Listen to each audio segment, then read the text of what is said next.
March 18th, Mike Tyson, Razor Ruddock dies. If he doesn't die, it doesn't count. If he's not dead, it doesn't count. Alright guys, look, welcome to another edition of Boxtalk. This is me, Ade. A couple weeks ago, me and Ryan done a video, maybe about 3-4 weeks ago, we done a video of the top fighters of our generation. And a lot of you guys are asking for fighters from the 80s, the 70s, the 90s, whatever. So this is a new edition for us. We're going to start with the 90s and we're going to go through it very quickly. So I'm going to give you my top 5 fighters of the 90s. Number 5, look, when I was young, I'm going to do a quick story. I was into football, tennis, athletics, and just a bit of boxing. I tuned on the TV and I saw someone jump over the ropes and I was addicted. It was done. I was sorted. I saw a little kid from Yemen doing things that I've never seen people do before in a boxing ring, and that guy's name was Naseem.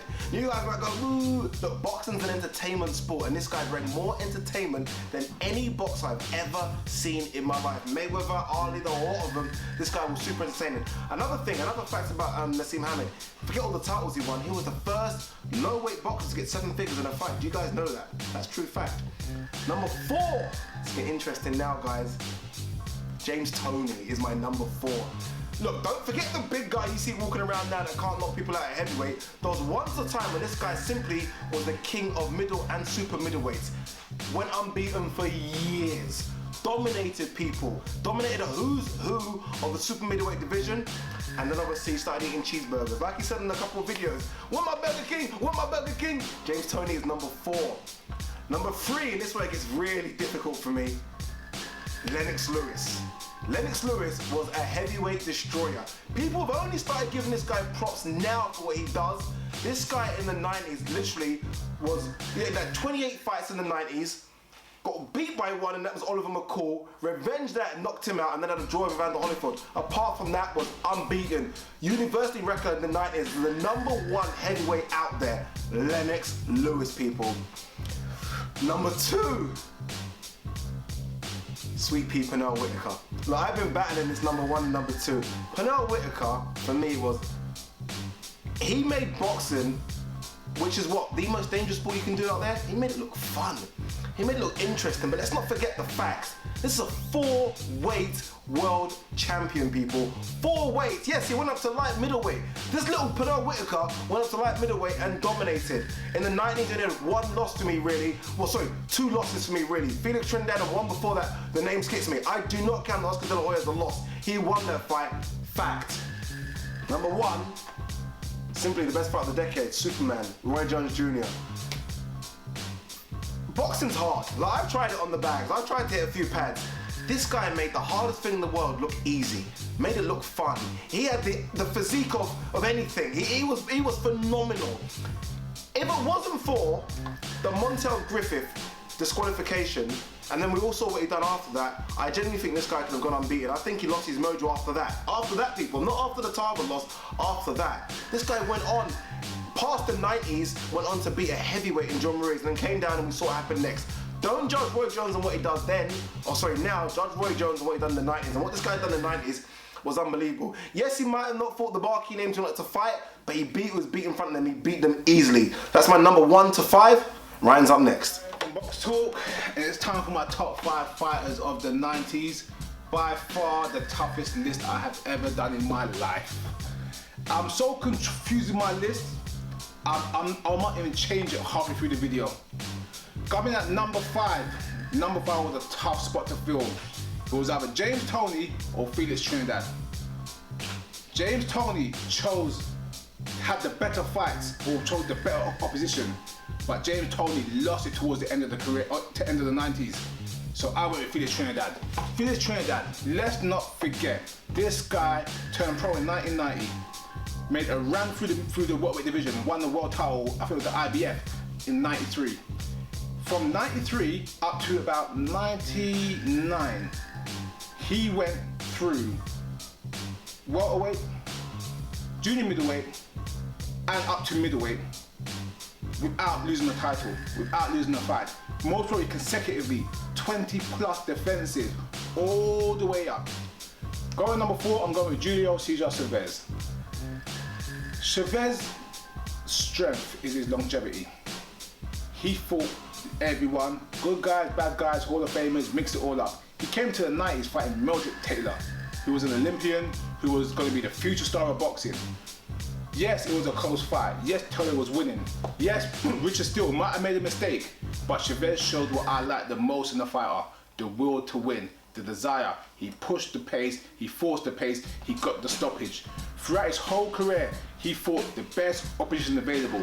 He had to fight with Pernell Whittaker. Yes, they gave it to Chavez. It was highly controversial. Everyone thought Whittaker won, but he fought him. He fought up and coming De La Hoya. He fought up and coming Felix Trinidad. He fought all the guys you can. Give the guy credit for what he's done. Great fighter. Number 3 is Evander Holyfield. As they said in his video what I saw, that Lewis was the undisputed king of the 90s, I will dispute that. Evander Holyfield is the only heavyweight I know that was ranked top 5 pound for pound for 7 of the 10 years in a decade. He was a phenomenon. He fought Hall of Famers. He fought 3 top 15 Hall of Famers in George Foreman, in Lennox Lewis, and in Mike Tyson. Regardless if he won or not, he carried the division. Normally you've got a dominant champion or a dominant fighter in a division that is taken away, i.e. Mike Tyson. There's a slump in the division. There was no slump in Evander Holyfield. The real deal. He's carved out a Hall of Fame career and is mostly ranked by all historians no less than number 12 all-time heavyweight. Give him credit. Number 2 and number 1 were tough, like Addy said. I've gone with Pernell Whittaker for number 2, and the difference between number 1 and number 2 was Pernell dominated the early 90s, not the late 90s. By 95, after the Buddy McGirt fight, it's kind of like he kind of slipped away a little bit. And he was fighting, but he was not the fight he once was. So I'll leave it at that. Roy Jones, who's my number 1 fighter, he dominated from the second half, i.e. from the Bernard Hopkins fight, James Toney fight, 93-94, up to the end. But what Roy Jones done was not dominate, he annihilated everyone. You don't become the greatest fighter of the 90s, pound for pound, talked about in the breath of Sugar Ray Robinson, the breath of Muhammad Ali, the breath of all the other great fighters, if he ain't done something special. Roy Jones was a phenomenal athlete, a phenomenal fighter, an Olympian, a multi-time world champion, a rap star, a basketball star, everything all into one in one night and still fight. Give me one athlete today that could do that. Okay guys, that's the list. Boy, that was a tough list to do. Give us your list because there's so many great fighters to mention.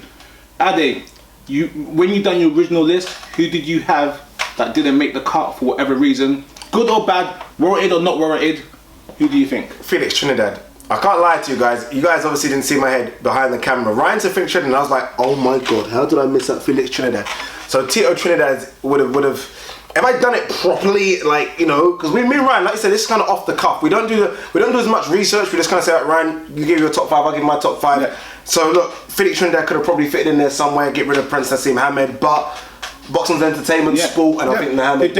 They both bring different elements. Yeah, you know what I mean. That Hamed, he must have got so many casual fans. But look, Ryan's got a list of kind of notable names that we've missed out here, guys. So we honourable mentions. Yes, Ricardo Lopez.